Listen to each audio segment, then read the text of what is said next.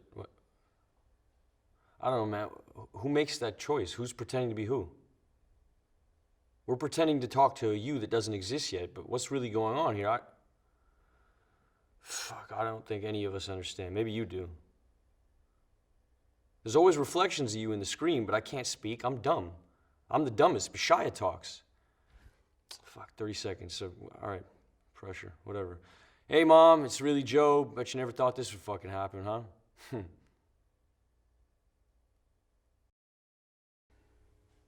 Work number 24 oscillates somewhere between a durational performance and live sculpture.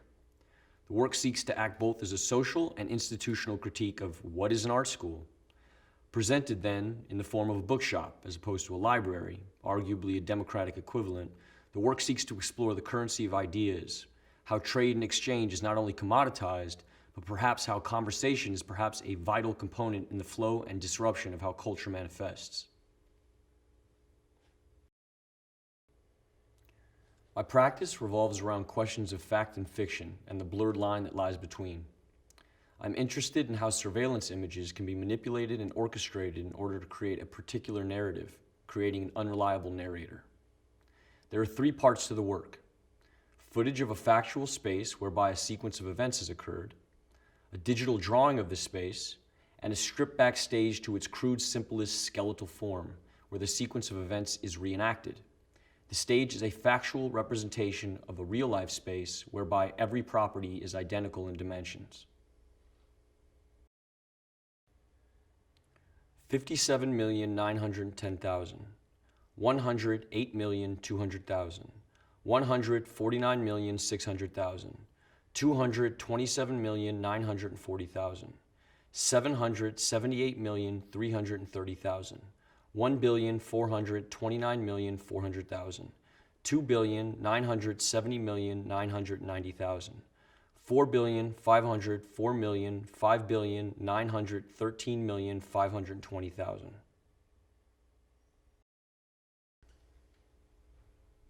I can't stop looking at my phone and computer. Separate, connected entity making me lose time-space awareness. Where's my phone? I need to make this sunset digital. Stone preserved in binary code till the server breaks and the national grid runs out of gas. I can't find my money. That left the physical sphere long ago. All I see remind me of things online or in a video game. They are so real in the moment. I climbed that mountain with my mind and fingers. My body didn't even get close. All my experiences turned into light and pixels.